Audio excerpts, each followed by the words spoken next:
तुम्हें श्राप देती हूँ कि जिस प्रकार तुमने मेरे कुल का अंत किया है, उसी प्रकार तुम्हारे कुल का अंत भी होगा।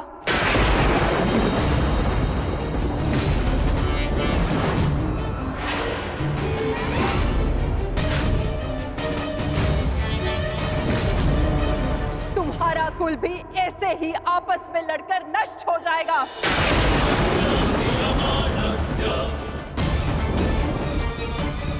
मैं भाग्यशाली हूँ कि मेरे नेत्रों पर पट्टी बंधी है और मैं ये सब नहीं देख पाई, परंतु तुम ये महाविनाश अवश्य देखोगे। तुम स्वयं अपने कुल के महाविनाश का प्रारंभ करोगे वासुदेव।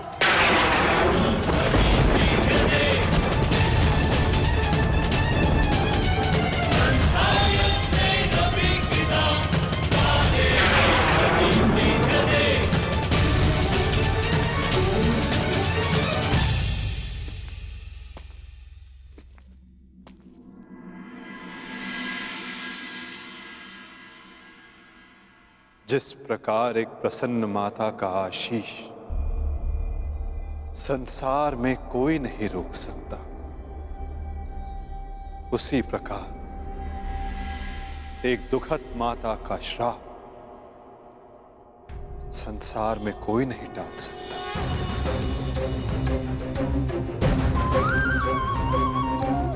मुझे आपका श्राप स्वीकार है माते।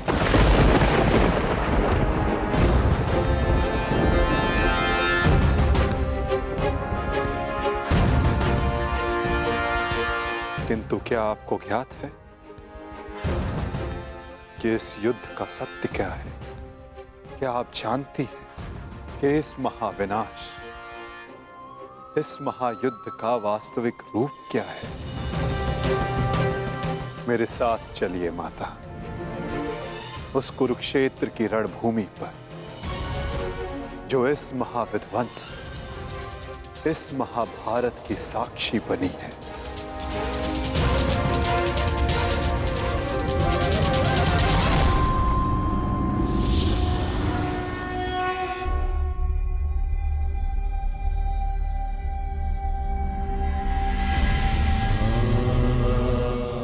ये दुर्गंध कैसी वासुदेव? ये दुर्गंध उन वीरों के शवों की है जिन्होंने इस महायुद्ध में अपना बलिदान दिया है माता, परंतु जिन्हें अंतिम संस्कार का अवसर भी ना मिला। ये दुर्गंध यहाँ हुए भीषण संहार के एक एक क्षण का अनुभव करा रही है मुझे। तुमने छल से मेरे एक एक पुत्र का वध कराया है वासुदेव। अपने दिए गए श्राप पे मुझे कतई भी पश्चाताप नहीं है। इस युद्ध से किसी को कुछ प्राप्त नहीं हुआ।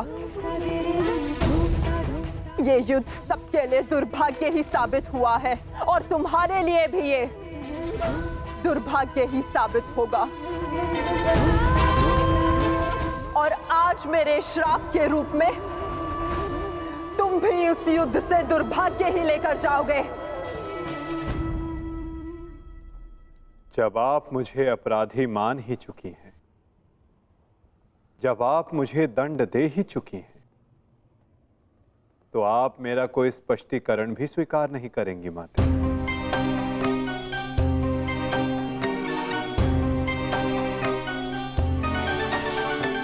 परंतु सत्य का भान आपके लिए आवश्यक है माता।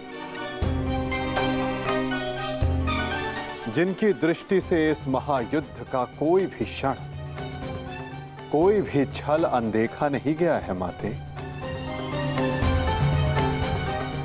अब वीर बारबरी आपको सत्य का भान करवाएंगे।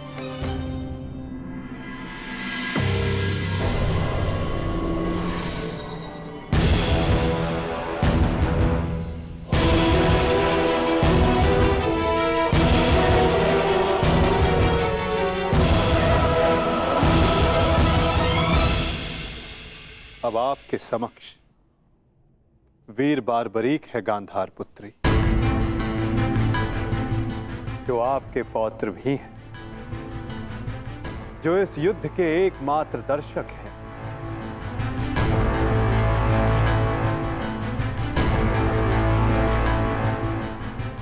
वो बारबरी जिन्होंने अपना शीश दान किया और अमर हो गए।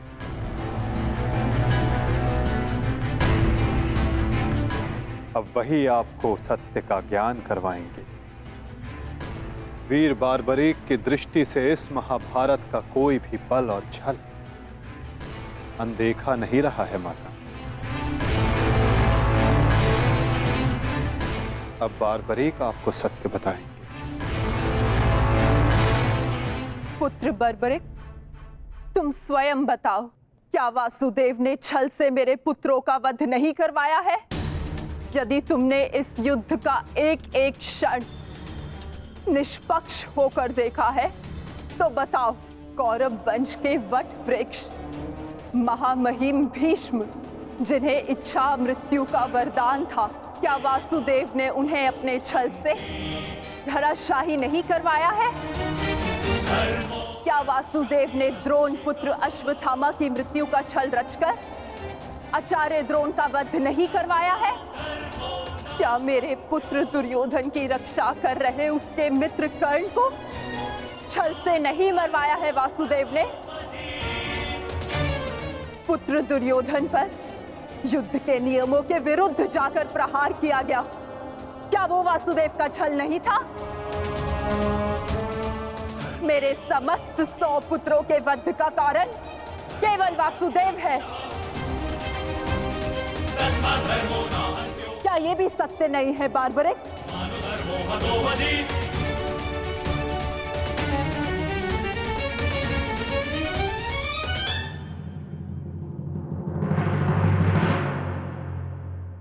मैं आपसे सहमत हूं माते।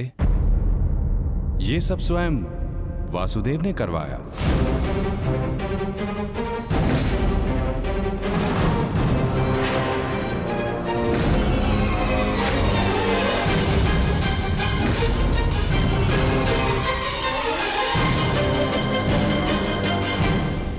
परंतु माते, आप किन 100 पुत्रों की बात कर रही हैं? कौन भीष्म, कौन कर्ण, कौन द्रोण और कौन अभिमन्यु? सत्य तो यह है माते कि कुरुक्षेत्र में कोई था तो केवल एक पुरुष, वासुदेव कृष्ण।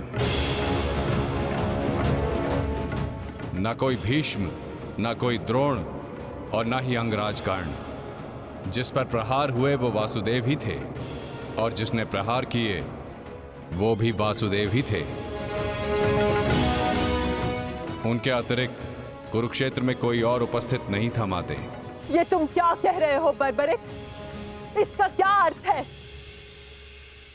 इसका अर्थ शब्दों से नहीं, दृश्यों से समझ आएगा राजमाता।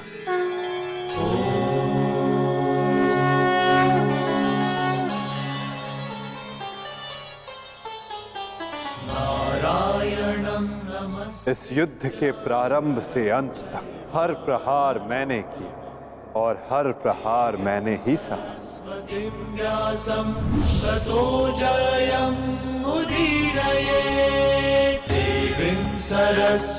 धर्म स्थापना के लिए धनुष, गदा, खड्ग, ये सब मैंने ही उठाए और इन सारे अस्त्रों का हर एक प्रहार मैंने ही सहा।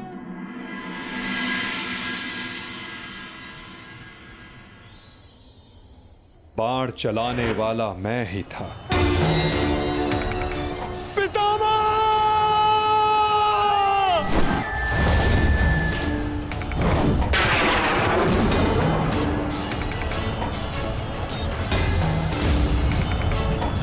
और उस बाण को अपने शरीर पर लेने वाला भी मैं ही था।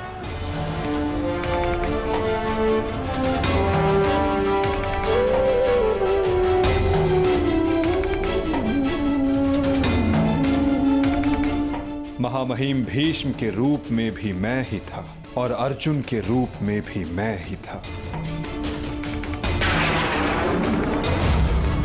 और सरशैया पर लेटने वाला भी मैं ही था। अभिमन्यु बनकर चक्रव्यूह मैंने ही तोड़ा।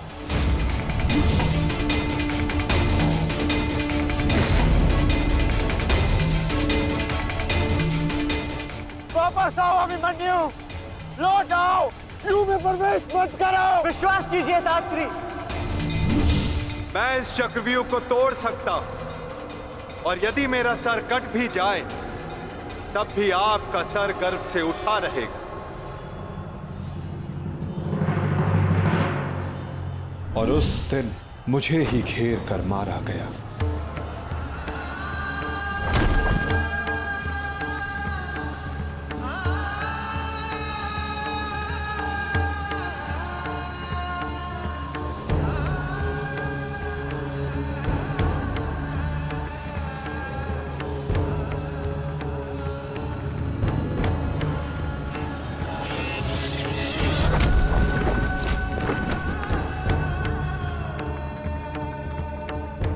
वो मैं ही था जिसने द्रोणाचार्य से कहा कि अश्वत्थामा मारा गया। आपने बिल्कुल सही सुना आचार्य द्रोण। अश्वत्थामा मारा गया। द्रोणाचार्य के रूप में अस्त्र त्यागने वाला भी मैं ही था।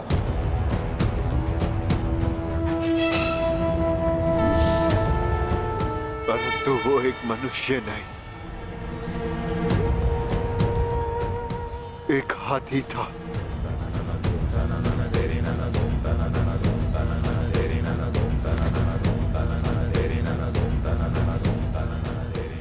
अश्वत्थामा! और दृष्टद्युम्न बनकर मैंने ही स्वयं पर प्रहार किया।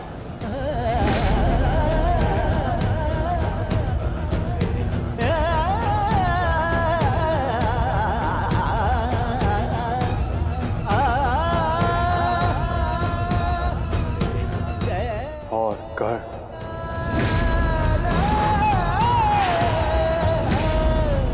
कर्ण के रूप में मैंने ही अपना कवच अपने शरीर से अलग किया।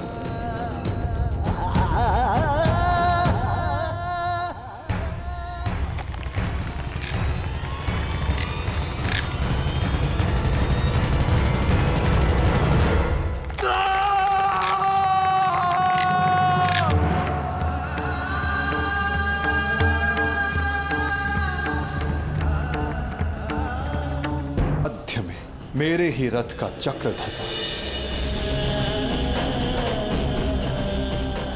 और मेरे ही आदेश पर मैंने ही स्वयं पर अंजलि का अस्त्र चलाया। अंगराज को मुक्त करो पार्थ, अंजलि का अस्त्र का प्रयोग करो।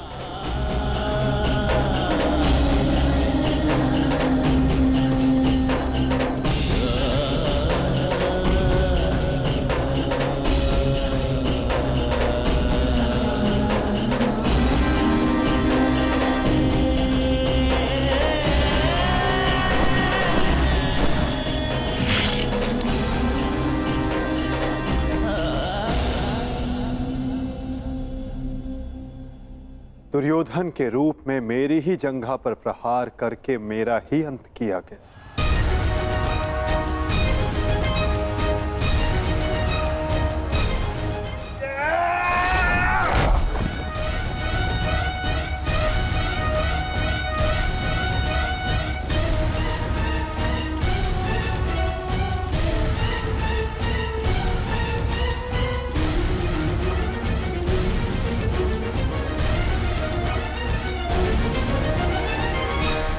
द्रुपद हो या धृष्टद्युम्न, विकोदर भीम हो या अर्जुन, सब में मैं ही था। मैं ही विजयी हुआ और मैं ही पराजित हुआ।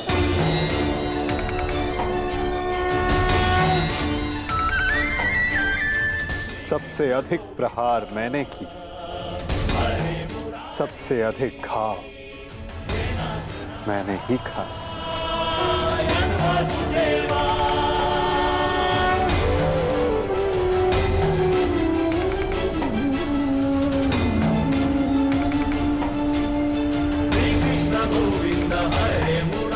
18 दिनों के इस महासंहार हर बार मृत्यु मेरी ही हुई। गिरता था जो घायल होकर रणभूमि में वो मैं ही था। अश्वत्थामा के अंगों से रक्त पीप श्वेत बनकर मैं ही युग युगांतर तक भटकूंगा। जीवन मैं हूं तो मृत्यु भी मैं ही।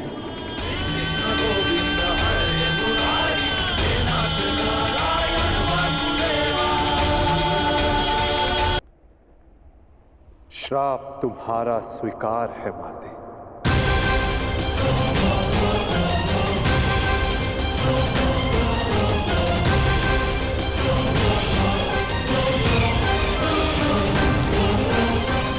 परंतु जब सब आपने किया तो ये माया क्यों मेरे वासुदेव? आप सब एक क्षण में ठीक कर सकते थे, तो फिर ऐसा आपने क्यों नहीं किया?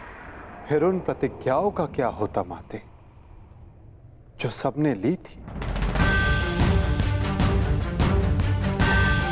उन अपराधों के दंड का क्या होता, जो सबने किया?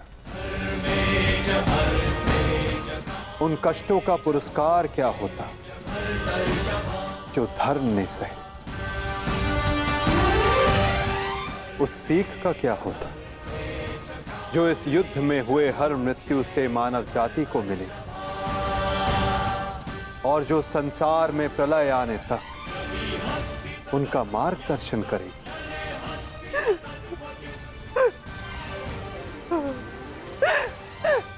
मुझे क्षमा कर दीजिए वासुदेव। मेरा श्राप वापस नहीं लिया जा सकता, परंतु क्षमा अवश्य मांगी जा सकती है वासुदेव। अपने पुत्र मोह में खोकर मैं उचित और अनुचित का भेद भूल गई थी। मुझे क्षमा कर दीजिए केशव कि उस हो रहे अधर्म के विरुद्ध ये गांधारी अपने स्वर ना उठा पाए। क्षमा कर दीजिए।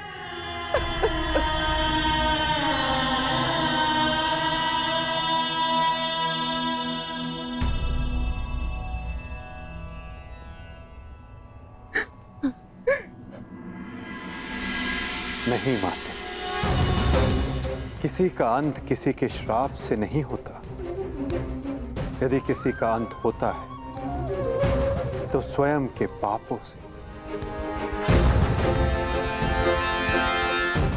यदि यदुवंश का अंत होगा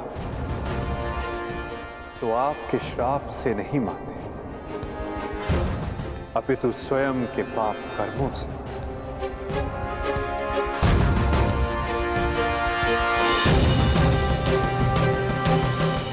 जब जब समाज में अपराध बढ़ेगा, एक महाभारत सामने आएगी। अपने ही अपनों को काटे, कभी कुरुक्षेत्र में तो कभी द्वारका में।